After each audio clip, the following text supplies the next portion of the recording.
Brooks inside to Skrzyniarz. Skrzyniarz spins inside. She gets it to go.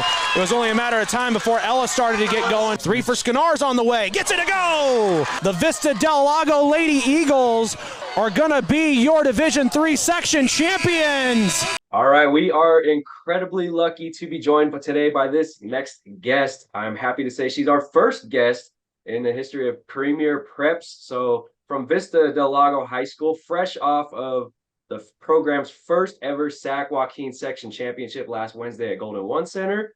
She's her school's all-time leading scorer already, and she's still just a junior. I'm excited to welcome Ella Skrzyniarz. Ella, thank you so much for hopping on with us tonight. Thank you for having me. It's been a special season for you guys, obviously, especially last Wednesday at Golden One Center. It was a special day for you, your team, and your school as a whole. You guys had the very first game of the day at 10 a.m. It was on a school night or school day, school morning. Yep. And you get to go and play in an NBA arena. Like, can you kind of take me through like the preparation that went into that, any adjustments that you had to make going into that, and what was that whole day like? So pulling an early game meant we just had to get like lots of sleep. So I made sure to go to bed early, and then we had to get to our school at 7 because they were like setting us off with this like little ceremony because it was the first time the girls ever got to play, or really the girls and boys for both basketball, to play at the Golden One Center. So it was really special that everyone at school came out to support. Honestly, at 10 a.m., it wasn't the worst. We actually had a lot of energy. I think we were all just excited to be like being able to play at like the Golden One Center. Like we were all like in awe because we're like, oh my gosh, we're playing where like the NBA players play and stuff. So we thought it was cool. We did it, and we took every moment in. You finished with 24 and 9, I believe. I remember you starting off kind of slow, by your standards, obviously, but you finished the game really, really strong. What adjustments did you feel like you had to make on the court? And was there a point in the game where you started to feel like, all right, I'm comfortable now? So throughout the game, I just wanted to make the right plays, because this is to win the section title. So it's like if I needed to make the assist or if I needed to make that extra pass, I would do it, because it's not all about scoring. So it's just all about like making the right play, and having fun with our teammates and getting this win. So but when the shots were there for me, I would take them, and I would definitely seize the opportunities, and I was trying my best, trying to get to the basket, draw the fouls, and just put the ball in the basket. Yeah, you guys obviously seem to you have such a high basketball IQ. You seem to always be able to make the right play in the right moment and never really try to force the issue and just kind of let the game come to you. And your teammates played phenomenally around you. Can you talk a little bit about some of the contributions from some of your teammates and how that helped you guys win that title? Everyone on our team contributed to this game, like even with like little minutes or big minutes, just like the energy everywhere. But I know like with certain players, we had like Callie had a really good game. I know she's been mentioned a lot with her 16 points and her rebounds, which were huge for like her confidence, but also other players like Kelsey, Bella, and Cece. They had really good looks throughout the whole entire game with like assists and energy and the right plays. And then even all the players like on the bench too, like their energy was huge, because I know like sometimes like, especially with the court, because the lighting was different and we weren't really totally used to it, like having them being there, like encouraging us, to saying like they know we could do it and that they trust in us and we trust in them. It just helped build our confidence, being able to play our game how we know we can play. Back out to Skrzyniarz for another 3 from the corner. This time she got it to go. Ella Skrzyniarz, 24 points in the section championship.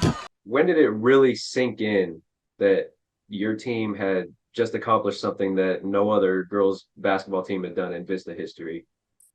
Well, towards the end of the fourth quarter, like when they were like subbing me out and everyone was like clapping and stuff, and everyone was like celebrating on the bench, like with the high fives, it felt really cool and special, because we were like already like celebrating a little bit, like, oh my gosh, we just did this. We just like did something that we're a part of history in this school. So it was a really big moment. Everybody was filled with smiles. And it's like a dream. Like I'm still like it's still crazy to me that we just did that. 4 seconds to shoot. Skrzyniarz floats. Good. A beautiful lefty floater by Ella Skrzyniarz. And that's 999 points in the career of Skrzyniarz. A steal. Skrzyniarz lays it up and in, and there's 1,000. The sophomore, over 1,000 points in her career, Ella Skrzyniarz. Well, speaking of making history, I mean, you became the school's all-time leading scorer for the girls' side just this year, close to 1,700 points and counting. A 21.4 this year and 8.3 rebounds. You're about what, 5'9", 5'10" maybe from the guard position, and putting up those kind of rebound numbers. That's really impressive. How did you become such a great scorer, and what goes into the development of your game?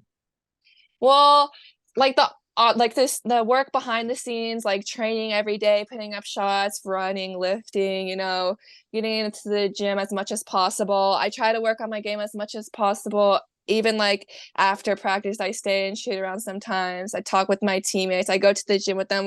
I make sure that, you know, as a team, we have good chemistry with each other, so we know we can trust with each other. And then like even with like my trainers, I just put in the work, and it helps build my confidence to like know that I can be able to score. And then I feel I really try to focus on my motor throughout the game. So like the hustle plays, like you were saying with like the rebounding, because then that also gives our team like second chance opportunities, or gives our team like the possession. So I know it will overall like help our team win. What would it mean to you to one day be able to bring a state championship home to Vista del Lago? That would be insane for us, because we've struggled to get past like the first round in states because we've been like bumped up to like the higher divisions. So if we could bring home a state win, it would be even crazier than the golden one. I feel that's like huge. I can't even like put into words really like how much that would mean to us. It'd be so cool. It'd be so fun. Ella, is there anything else that you want to tell us about what to expect from Vista del Lago this year or next year for your senior year? I would just say keep an eye out on us. Just watch us. You know, we're pretty good. You know, winning the championships. Well, folks, if you don't know, it's Skrzyniarz. Write that down. You're going to be hearing a lot about this young lady for the rest of this school year and for her senior year next year. She's already a phenomenal player, a lot to look forward to. And if you already follow her on social media, you might notice that she updated her profile to say SAC-JOAQUIN section champion. Well deserved. Ella, congratulations on all your success. Thank you again for joining us. You're welcome back anytime. Congratulations again on your success, and good luck the rest of NorCal's. Thank you so much.